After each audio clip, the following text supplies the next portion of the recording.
Hi everybody, this is Erica, and I wanted to talk a little bit about what I term inner skincare, and this is something that I have become increasingly intrigued with because as an esthetician, I do believe in topicals and I do believe in their efficacy as far as our skin health and how well we age, but I don't think we focus enough on what we're doing as far as our lifestyle habits, what we're eating, any supplements we may need to be taking, things like that. So for myself, I'm going to talk about just some of the differences that I saw in my skin now that I have been sugar-free and carb-free for over 90 days. So basically going sugar-free made a huge difference in my skin. It just looks firmer, it feels better, there's less inflammation in my skin.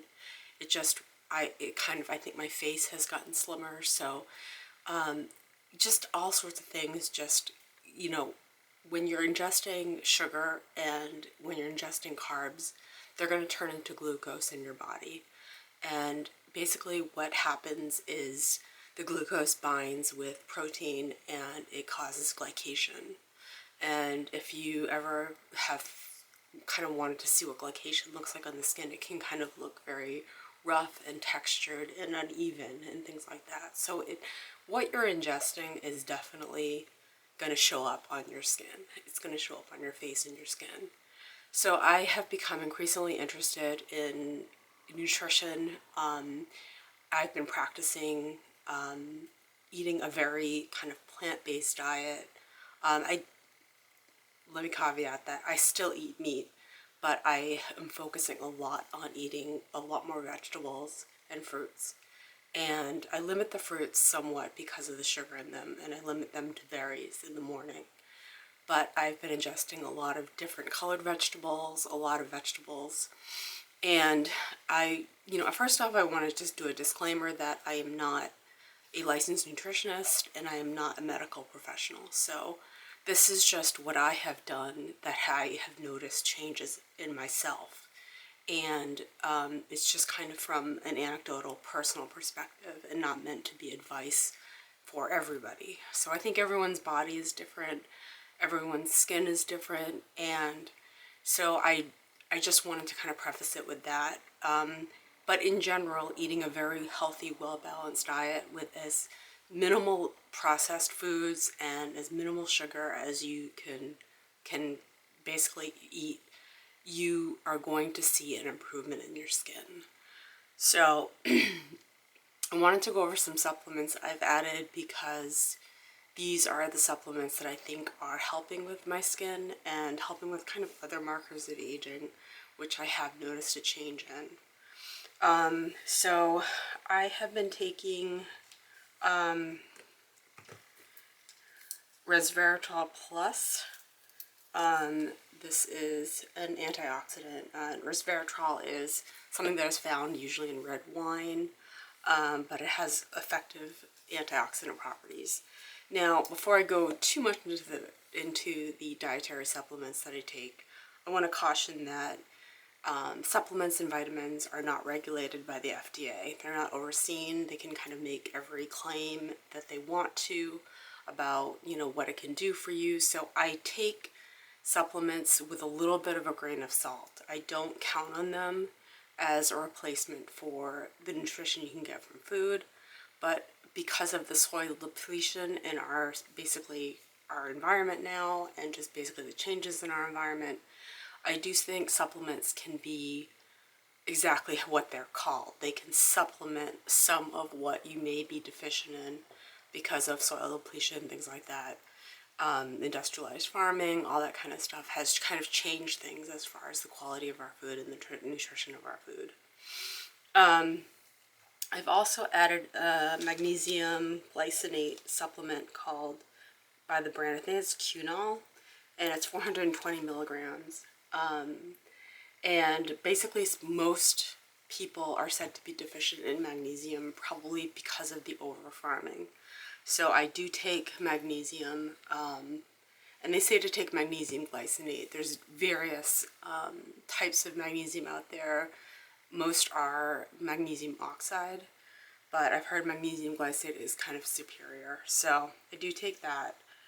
And I take CoQ10, and I started taking this when I found out that some of the prescriptions that I was on were actually cause depletion in the coenzyme Q10, you know, products. So I started basically supplementing with that.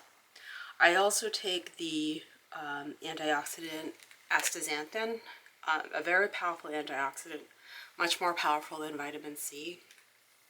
And I take that again as just kind of added insurance. I don't, you know, again, there's a little bit of skepticism on these supplements, but I do take them to basically kind of help with inner skin repair and, you know, protecting my skin. And I just have noticed more firmness. I take a B complex vitamin because I've heard another,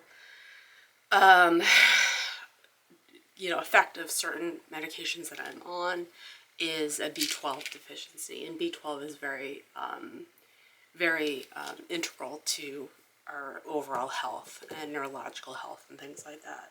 So I take that, and I'll tell you the supplement that it didn't reverse graying, but it has slowed it down for me dramatically. And can I say with 100% certainty it is this supplement? No. But when I started taking this supplement, I noticed that I wasn't graying nearly as fast as I had been. And it is the True Niagen NAD complex, NAD. And I don't know if it's, NAD is nicotinamide riboside chloride. And this basically claims to be increase your NAD production, and it's basically something that depletes with age.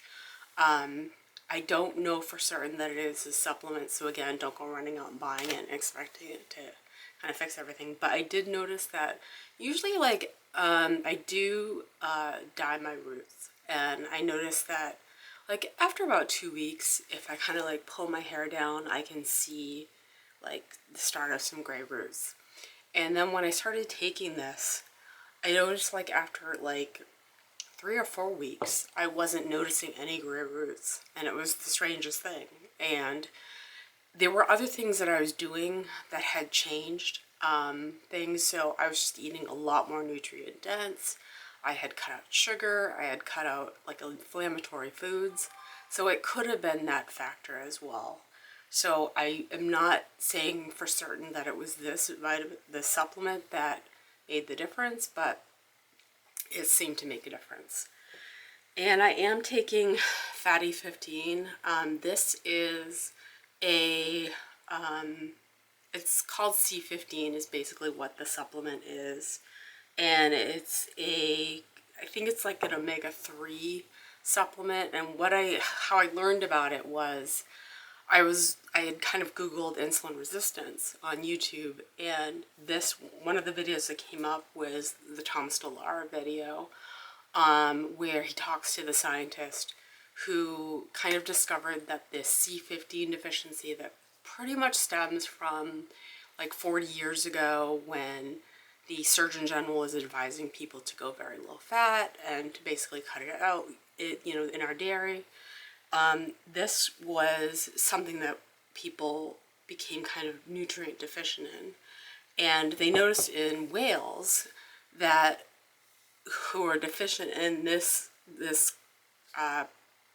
omega-3 or fatty acid supplement developed insulin resistance.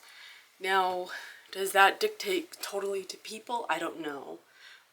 But it was such an interesting interview, and the scientist was so knowledgeable about the area, and I just wanted to give this a try. So I'm trying the Fatty 15, and I'm wondering if it will kind of help with reversing the insulin resistance and making me go more insulin sensitive. Now, so basically before I kind of made all these changes over 90 days ago, my body was inflammation central. and I could see it on my skin. There was a lot of redness. I was noticing some fine lines, some additional fine lines, things like that. And it just, I thought more about nutrition, and because I was dealing with a prediabetes diagnosis, and I just thought a lot about what I was putting in my body and how I was treating my body and basically what could have caused this. So instead of just jumping on metformin and not thinking about it any further, I didn't want to just kind of like feed the pharmaceutical industry with basically more problems without, my question was, why did this even happen? And I really had to look at kind of my history. I have chronic sleep issues, or I used to have chronic sleep issues, and I could go as long as several weeks without having more than 4 hours of sleep a night. And they have talked about how critical basically getting a decent or a good night's sleep is in your metabolism, and basically a healthy metabolism, not metabolic disorder like insulin resistance and things like that. So sleep deprivation can make you more prone to developing insulin resistance. And then I thought about the amount of kind of refined carbs I had been eating, and just basically what happens in your body once you ingest them, and they basically just turn to glucose, and your body becomes very reliant on running on glucose. So I just wanted to stop putting sugars into my body and change that. And again, I take supplements with a grain of salt to some extent, but I also kind of feel like they can't hurt necessarily, and they may be able to help with kind of long-term health, but they shouldn't be relied upon as your sole source of nutrients. So that is my position on it as a skincare specialist, and like what I like to call like the inner skincare journey, because I still do tretinoin at night. I still wear sunscreen every day. I still use like alpha hydroxy acids.